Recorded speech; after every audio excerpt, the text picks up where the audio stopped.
पुनः हम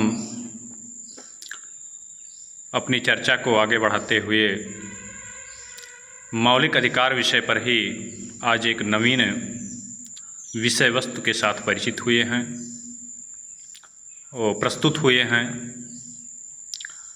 आज हम बात करेंगे समानता का अधिकार।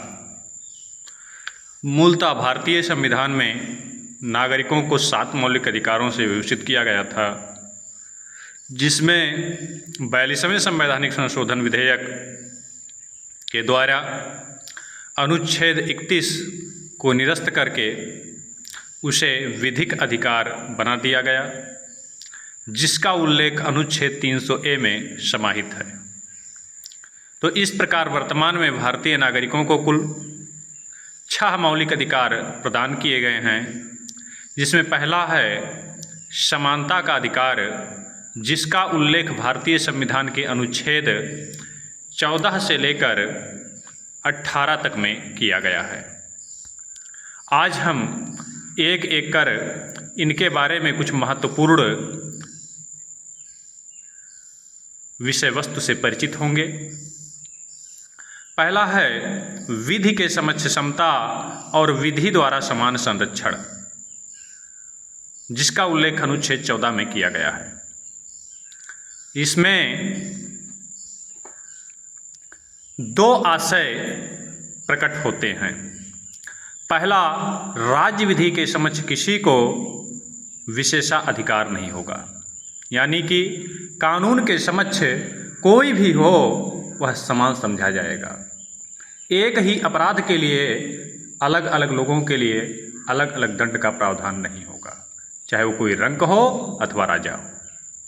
यह प्रावधान मूलतः ब्रिटिश संविधान से प्रेरित है, अर्थात कि और इसमें एक शब्द और एक तात्पर्य और भी जुड़ा हुआ है कि किसी भी व्यक्ति को विधि के उल्लंघन के सिवाय दंडित नहीं किया जाएगा।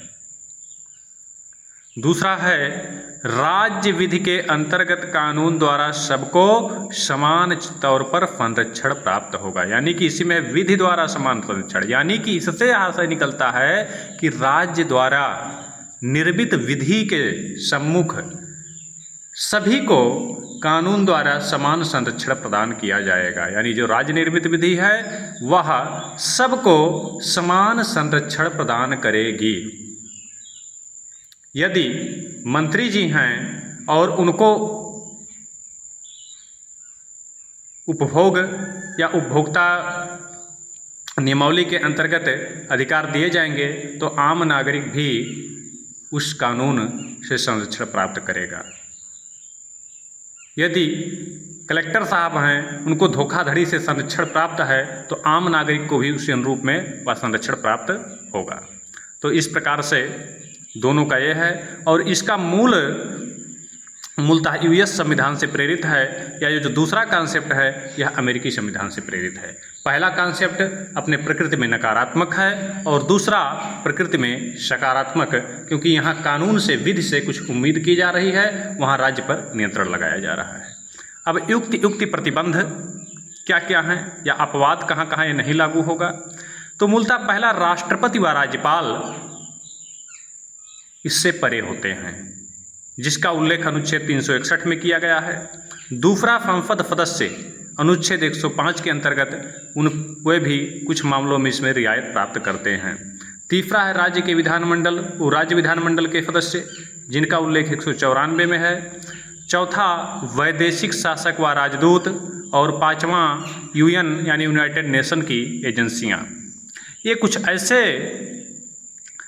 व्यक्ति और संस्थाएं हैं जिन पर अनुच्छेद 14 निरपेक्ष तौर पर लागू नहीं होता, या ये इस संवैधानिक प्रावधान के अपवाद समझे जाएंगे। अनुच्छेद 31 भी इसका अपवाद ही माना जाएगा।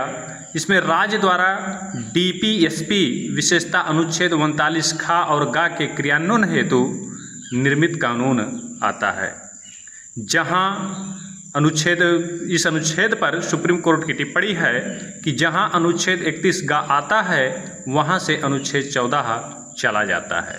यानी यदि राज्य के द्वारा नीति निर्देशक तत्व के अंतर्गत अनुच्छेद 39 खा और गा के क्रियान्वयन होते कोई कानून बनाया जा रहा है तो वह उस कानून को अनुच्छेद 14 के आधार पर या अनुच्छेद 14 के उल्लंघन के आधार पर किसी भी न्यायालय में चुनौती नहीं दी जा सकती या उस पर कोई प्रश्न चिन्ह खड़ा नहीं किया जा सकता है।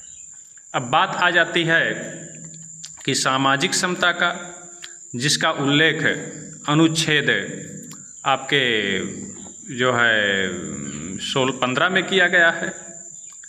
सामाजिक समता में भी मूलतः दो प्रावधान हैं। पहला है अनुच्छेद 15 फर्स्ट। इसमें मूलतः उल्लेख है कि राज्य किसी नागरिक के विरुद्ध केवल धर्म, वंश, जाति, लिंग, जन्म स्थान अथवा इनमें से किसी एक आधार पर विभेद नहीं करेगा। ये समस्त आधार भी उसमें हो सकते हैं और कोई एक भी आधार है तो उस आधार पर भी विभेद नहीं किया जाएगा। इसमें दो शब्द महत्वपूर्ण तौर पर उजागर होते हैं या निकल के सामने आते हैं। पहला है केवल, अर्थात अन्य किसी आधार पर संभव है। धर्म, वंश, जाति, लिंग, जन्म स्थान को छोड़ करके अन्य आधारों पर राज्य द्वारा ऐसा विभेद किया जा सकता है। और दूसरा है विभेद। तो विभेद का आपस है, समझ ही रहे हैं। फिर इसी में एक उपखंड है 15(2) या 15 सेकेंड, एक 15 फर्स्ट है, एक अनुच्छेद 15 सेकेंड। यह उपरोक्त यानी वही धर्म, वंश, जाति, लिंग, जन्म स्थान के आधार पर व्यक्तियों से संरक्षण प्रदान करता है नागरिकों को। यानी जहां 15 फर्स्ट राज्य से संबंधित है वहीं 15 सेकेंड व्यक्ति से संबंधित है। अब युक्ति प्रतिबंध पर हम चले आए तो इसमें मूलतः निम्न तत्व अपवाद के अंतर्गत आएंगे।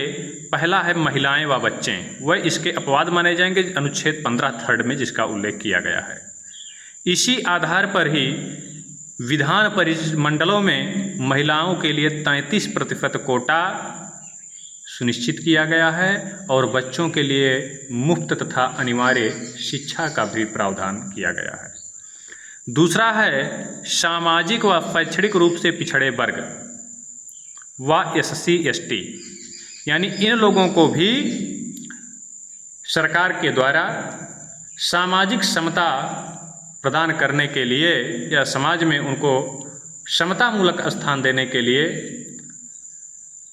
अनुच्छेद 15 का उल्लंघन किया जा सकता है, यानी ये भी उसके अपवाद समझे जाएंगे। तीसरा है अल्पसंख्यक शैक्षणिक संस्थाएं, यानी यहाँ प्रवेश हेतु अन्य लोग दावा नहीं कर सकते हैं या इसमें जो पद हैं विभिन्न प्रकार के उसमें भी वो ये दावा नहीं कर सकते हैं कि भैया यहाँ लिंग और जन्म स्थान के नाम, धर्म के नाम पर जो विभेद नहीं किया जा सकता है। अल्पसंख्यक जो है शैक्षणिक संस्थाओं को इससे सुरक्षा प्रदान की गई है, इससे उन्मुक्ति प्रदान की गई है। तो इस प्रकार आज हम 2 अनुच्छेदों से जो परिचित हुए। आगे हम पुनः जो बचे हुए 3 आर्टिकल हैं उस पर चर्चा करेंगे। धन्यवाद।